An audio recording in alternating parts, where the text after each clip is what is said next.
বিশেষ কোশ্চেন থাকলে বলতে পারো। জি, আজকে প্রথম কথা আপনারা সবাই শুনেছেন যে দিনের যে সূচি তাতে কি হয়েছে।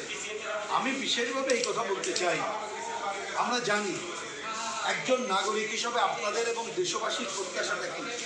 আমরা গণঅভ্যুত্থান উত্তর বাংলাদেশে আমরা এমন কতগুলো সিস্টেম চাই যে সিস্টেম যাতে কর্তৃত্ববাদ, স্বৈরাচার বা কোনো ফ্যাসিস্টিক প্রবণতা ফিরে না আসে। সেইটার জন্যে সরকার যে ঐক্যমত্য কমিশন করে দিয়েছে, তারা কিন্তু অনেক কথা লিখেছে, 11টা কমিশন। তার মধ্যে সামান্য দু একটি কথা নিয়ে আলোচনা হচ্ছে, আপনারা দেখেছেন।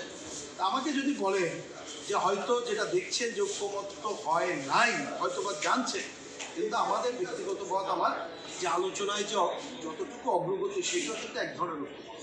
উদাহরণ দেই, যেমন আজকের যে আলোচনা, আজকের আলোচনার প্রধান হচ্ছে কি যে আমাদের সাংবিধানিক কাউন্সিল করবো কি করবো না, এটাই। এখন আপনাদের বোঝার জন্য বলি, অনেক সময় বলে ইনফরমেশন গ্যাপ আছে, বুঝবেন যেটা কমরেড ফিরোজ বলেছে যে ওনারা কিন্তু ঐক্যমত্য হয়ে কোনো প্রস্তাব দিতে পারে না। তাহলে ঐক্যমত্য বান্ডেল থাকলে প্রতি সেনমানিতে টাকা বাঁচবে। বিকাশ সেনমানি বান্ডেল কিনে জিতুন প্রতি লেনদেনে। ঐক্যমত্য কমিশন নিজেরাও যে ওদের যে সাংবিধানিক সংস্কার কমিটি, নির্বাচন সংস্কার কমিটি, তাদের আলাদা আলাদা মত, নাগরিক সমাজ আলাদা মত। আর এই যে রাজনৈতিক দলগুলো যত আলোচনা হলো তাতে ওনারা কিন্তু কমপ্লিট করে দিতে পারে। সুতরাং ওইখানে যখন কমপ্লিট করতে পারে নাই, আমাকে যদি বলেন তো আমাদের প্রত্যাশাটা তো ঠিক যে হয়ে যাবে এটা আশা করার কারণ নেই। কিন্তু আমাদের কাছে মনে হয়েছে আলোচনায় কমপ্লিট না হলেও আমরা কিন্তু সবাই এই ব্যাপারে ঐক্যমত্য পোষণ করেছি যে আমাদের এই যে কি বলে, যাতে করে স্বৈরতান্ত্রিক ফিরে না আসতে পারে কোনো সাংবিধানিক কাঠামোর মধ্য দিয়ে, অতীতের কতগুলো প্রবণতার মধ্য দিয়ে, যার জন্য নীতিগত ঐক্যমত্য হয়েছে আমাদের কতগুলো পরিবর্তনের ধারা। যেটা সেই পরিবর্তনের ধারা যদি আজকে আমরা ঐক্যমত্য না হতে পারি কোনো অসুবিধা নেই, কিন্তু ওইটুকু ঐক্যমত্য হলাম আগামীতে সুষ্ঠু, অবাধ, গ্রহণযোগ্য নির্বাচনের মধ্য দিয়ে যদি ভালো পার্লামেন্ট করতে পারি। এক পার্লামেন্টে সব হবে না, কিন্তু ওর মধ্যে আলোচনার ভিত্তিতে এবারে যতটুকু অগ্রগতির ধারা হলো সেইটাকে আমরা এগিয়ে নিয়ে যাওয়ার কাজটা করতে পারবো। তবে যেহেতু শেষ হয়নি, আমি শেষ কথা বলছি না, এগুলো নিয়ে আগামী সপ্তাহে আলোচনা হবে।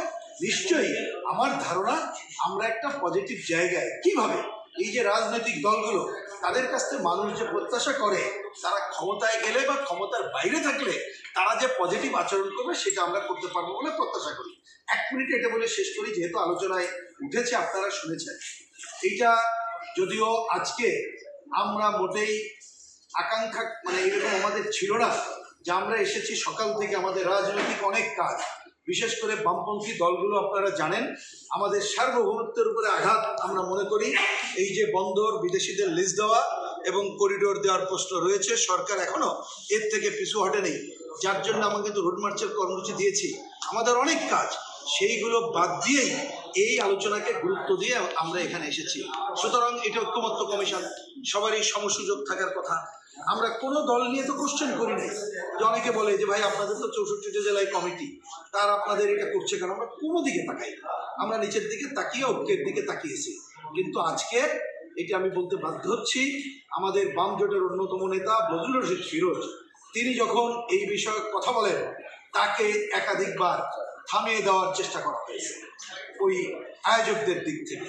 কিন্তু আমরা দেখলাম মাত্র একজন প্রতিনিধি, বুঝে নেন, উনি তো দলের প্রতিনিধি হয়েছে, তখন ওই যে দলটির নাম শুনলেন, আমি নাম উচ্চারণ করতে চাই না, তাদের সম্পর্কেও কোনো কথা বলতে চাই না, 3 জন প্রতিনিধি একাধিকবার বললেন। তৃতীয় প্রতিনিধি যখন কথা বললেন এজেন্ডার বাইরে, এবং আমরা না, আপনারা জানেন 12 দলীয় জোটের যিনি মুখপাত্র শাহাদাত হোসেন সেলিম, তিনি প্রথম কোশ্চেন করেন যে এইখানে তো সমসুযোগ দেওয়া হচ্ছে না, বিষয়টা। এইটা বলার পর এক ধরনের কি বলবো, নিশ্চয়ই আপনারা সব টেলিভিশনে দেখেছেন যে আচরণ হয়। তখন এইখানে গণফোরামের সাধারণ সম্পাদক সহ আমরা তখন বলতে বাধ্য হই যে আপনারা যদি এরকম করতে থাকেন, সমসুযোগ না থাকে, তাহলে তো এখানে আমরা থাকতে পারবো না, সো আমরা বয়কট করতে বাধ্য হব। এইরকম একটা পরিস্থিতিতে যখন এই ধরনের পর্বে যাই, মিজান ভাই আগেই চলে আসেন, কিন্তু আমি ধন্যবাদ জানাই এত সবের পরও তখন ঐক্যমত্য কমিশন হয়তো বা কিছুটা বোঝার চেষ্টা করেছেন, তারা সাথে সাথে বলেন যে না ঠিক আছে, এটা আমরা দেখব, আমরা আপনাদের এই যে কথাটা আপনারা বলছেন বয়কটের বিষয়টা, এটা আমরা নোট করতে চাই এবং নিশ্চয়ই আমরা এইটা থেকে উত্তরণ ঘটাবো। অন দ্যাট টাইম তখন আমরা সবাই এইরকম পরিস্থিতিতে, কারণ আমাদের আসল লক্ষ্য মনে রেখে, মান অভিমানটা আমাদের কাছে বড় ব্যাপার না, আমাদের কাছে বড় ব্যাপার হচ্ছে এখানে আপনি সমতার ধারা রাখেন এবং আমরা যাতে সংস্কারের যে আলোচনাটা হচ্ছে এইটা এবং এইটাকে আগায় নিয়ে যেতে চাই, এই কাজটা কিন্তু করতে হবে। এবং এই কথা বলেই আমি শেষ করি, আমরা পরিষ্কার বামপন্থীদের পক্ষ থেকে বলেছি আমাদেরকে একটা সুষ্ঠু অবাধ গ্রহণযোগ্য নির্বাচন কোনোভাবে যাতে কেউ ব্যাহত না করতে পারে সেই দিকে যেতে হবে। আর তার আগে দুইটা কাজ অবশ্যই করতে হবে। একটা হচ্ছে এই যে গণঅভ্যুত্থানের যে বড় হত্যাযজ্ঞ হলো তার বিচারের কাজ দৃশ্যমান করা এবং সুষ্ঠু গ্রহণযোগ্য নির্বাচনের জন্য যা যা সংস্কার করা দরকার সেই কাজটা করা। আজকেও কিন্তু আমরা কমিশনকে বলেছি আপনারা অনেক আলোচনা করছেন, এইটা করেন, তাহলে আমরা অবশ্যই গণঅভ্যুত্থানের যে আকাঙ্ক্ষা সেইটাকে ধারণ করে গণতন্ত্রের পথে যাত্রা করতে পারবো। সেই লক্ষ্যে আমি আশা করি আমরা সবাই যেতে পারি। এমনকি ওয়ান টু ওয়ান যখন আলোচনা হয়েছে 2 বার আমরা বৈঠক করেছি এবং আজকে এই কয়েকদিন বললাম তাদের পক্ষ থেকে এই কথা কখনো বলা হয়নি। কেউ বা কোনো দল যদি বলে থাকে তাদের পারসেপশন, কিন্তু আমরা কমিউনিস্ট পার্টি এবং বামপন্থীদের পক্ষ থেকে পরিষ্কার বলতে চাই, আপনারা নিশ্চয়ই জানেন আমাদের যে নিজস্ব কর্মসূচি আছে কমিউনিস্ট পার্টির 17 দফা এবং বাম গণতান্ত্রিক জোটের 10 দফা, তাতে যে কথাগুলো এই ভাই বললেন আমরা আমূল পরিবর্তন চাই।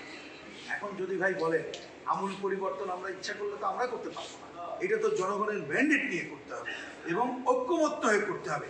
আজকে কিন্তু আমি জানি না কোন কোশ্চেনে বলেছে, আমি পরিষ্কার করে বলি, এই যে সাংবিধানিক কাউন্সিল সহ যে ত্রুটির মধ্য দিয়ে এই যে একক কর্তৃত্ববাদী ক্ষমতা স্বৈরাচারের ক্ষমতা কাঠামো গড়ে ওঠে, আমরা বলেছি এটা ভাঙার জন্য নীতিগতভাবে আমরা আরো বড় সংস্কার করতে চাই।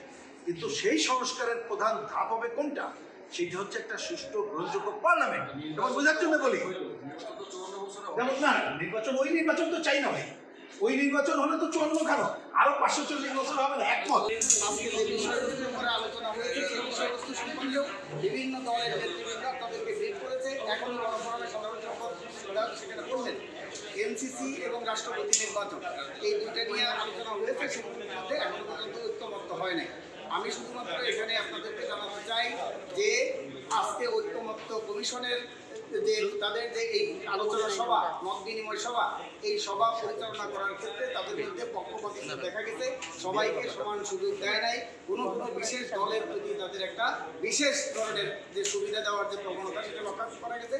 আমরা সেখানে সেটার প্রতিবাদ করেছি, ওখানে ভিতরেই ওইটা প্রতিবাদ করেছি এবং সেই প্রতিবাদের অংশ হিসেবে এখানে ডাক্তার মিজানুর রহমান তারা সহ রহিম হোসেন প্রিন্স তারা দুপুরে সেখানে ওয়াকআউট করেছিল। 10 মিনিট পরে ঐক্যমত্য কমিশন তারা তাদের এটা নোট করেছে এবং তাদের ঠিক হয় না এটা বলার পরে সেখানে গিয়েছে।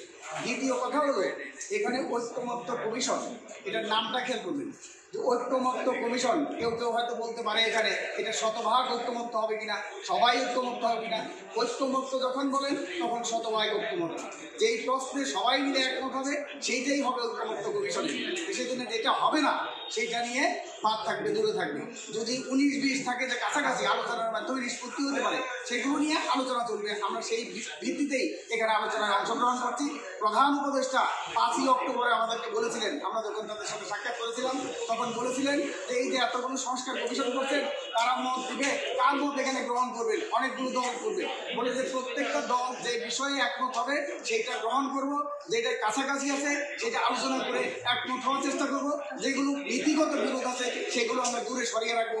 এইভাবে আমরা ঐক্যমত্যের ভিত্তিতে জাতীয় সড়ক তৈরি করবো এবং তার ভিত্তিতে আমরা নির্বাচন দেবো। আমরা প্রধান উপদেষ্টার প্রতি ভরসা রাখতে চাই, আস্থা রাখতে চাই এবং সেই অনুযায়ী ঐক্যমত্য কমিশনের যে কার্যক্রম সেগুলো পরিচালনা করবে এইটা আমরা বিশ্বাস করি। সবাইকে ধন্যবাদ। শুনতে চাইলে 2 মিনিট আমি বলতে পারি।